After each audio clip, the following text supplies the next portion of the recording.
Definitely. Indonesia's online defense community is unusually vocal about the KF-21 program. They expected partnership. Public backlash rarely emerges without prolonged strategic frustration. In Indonesia's case, the anger is not about a jet, it is about... Jagat media sosial Indonesia kembali panas. Kali ini, netizen pertahanan ramai membandingkan sikap strategis Indonesia dengan Korea Utara, bukan soal ideologi, tapi soal mental kedaulatan dan rasa curiga ekstrim terhadap pihak luar. Khususnya yang dianggap manis di depan, licik di belakang. Dalam narasi ini, Korea Selatan sering dijadikan simbol kemunafikan global, bukan sebagai musuh militer, tapi sebagai representasi negara yang terlalu dekat dengan kepentingan asing. Bagi netizen garis keras pertahanan, Korea Selatan bukan lagi kisah sukses industri militer Asia, melainkan contoh negara yang terlalu tunduk pada patron besar. Mereka menyoroti bagaimana Seoul selalu berada di orbit Washington, bahkan dalam urusan senjata, teknologi, hingga kebijakan luar negeri.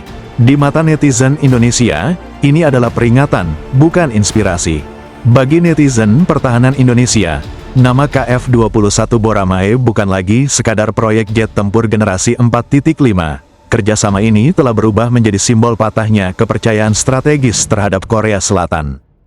Bukan karena teknologi semata, melainkan karena politik, kontrol, dan relasi kuasa yang menyertai proyek tersebut sejak awal.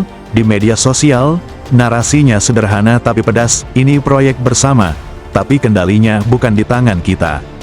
Netizen menyoroti bagaimana akses teknologi dibatasi, transfer pengetahuan berjalan setengah hati, dan posisi Indonesia perlahan digeser dari partner strategis menjadi sekadar penyandang dana dan pasar masa depan. Dalam kacamata netizen garis keras, inilah wajah asli Korea Selatan, industri maju, tapi tetap bermain aman di bawah bayang-bayang kepentingan Barat. KF-21 lalu dibandingkan dengan sikap Korea Utara, kontras, ekstrim, tapi konsisten. Pyongyang membangun senjata dengan biaya reputasi global. Seoul membangun jet canggih dengan izin politik berlapis. Dan Indonesia, kata netizen, hampir terjebak di tengah. Kalau jet tempur kita bisa dimatikan secara politik, itu bukan alutsista, itu borgol.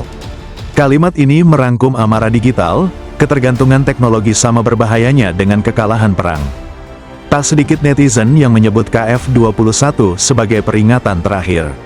Bahwa kerjasama pertahanan tanpa kedaulatan penuh hanyalah ilusi kemajuan. Pesawatnya mungkin terbang, tapi keputusan strategisnya tetap mendarat di meja negara lain. Inilah mengapa sentimen Indonesia mirip Korea Utara kembali muncul. Bukan karena ingin menutup diri dari dunia, tetapi karena ingin memutus rantai ketergantungan. Netizen tidak menolak kerjasama, mereka menolak kerjasama yang menempatkan Indonesia sebagai junior permanen. Sebaliknya, Korea Utara, meski dibenci secara global, dianggap oleh sebagian netizen sebagai contoh ekstrim keberanian berdaulat. Bukan untuk ditiru mentah-mentah, tetapi sebagai simbol negara yang tidak bisa diatur, tidak bisa ditekan, dan tidak bisa dipaksa tunduk. Inilah titik kemiripan yang sering diangkat, Indonesia harus keras dalam pertahanan. Bahkan jika dunia tidak suka, narasi ini makin menguat seiring tekanan asing terhadap pilihan alutsista Indonesia. Setiap kali ada desakan, jangan beli ini, jangan kerjasama dengan itu, netizen kembali menggaungkan satu pesan sederhana, Indonesia bukan Korea Selatan. Indonesia tidak hidup di bawah bayang-bayang siapapun. Di ruang digital, sikap ini memang terdengar kasar, sinis, bahkan provokatif. Namun bagi netizen pertahanan, ini bukan kebencian buta, ini adalah refleks trauma sejarah, embargo, dan tekanan geopolitik.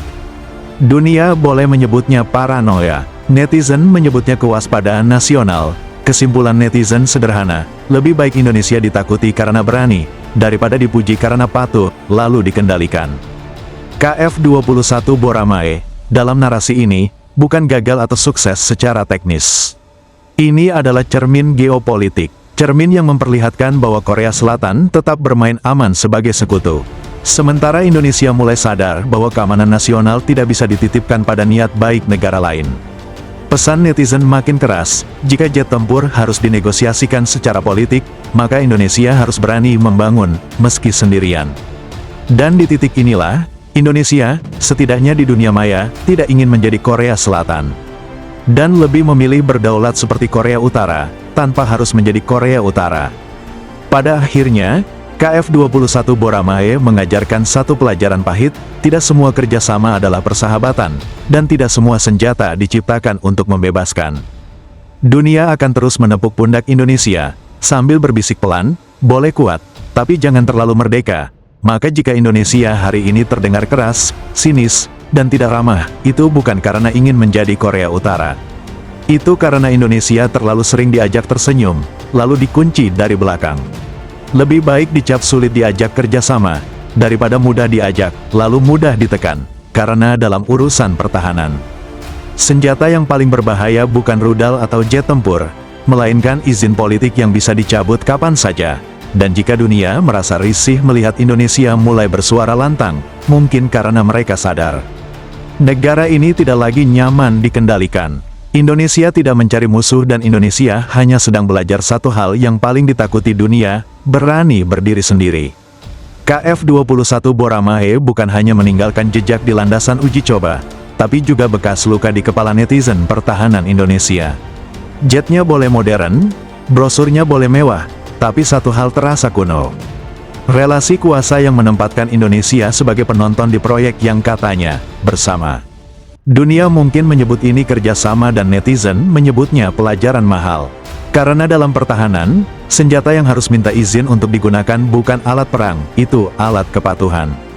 Dan tak ada yang lebih sarkastik daripada membeli kemandirian dengan cicilan ketergantungan. Jangan lupa like jika konten ini menambah wawasan, share agar diskusinya makin luas, dan subscribe supaya tidak ketinggalan analisis strategis berikutnya. Jayalah Indonesiaku!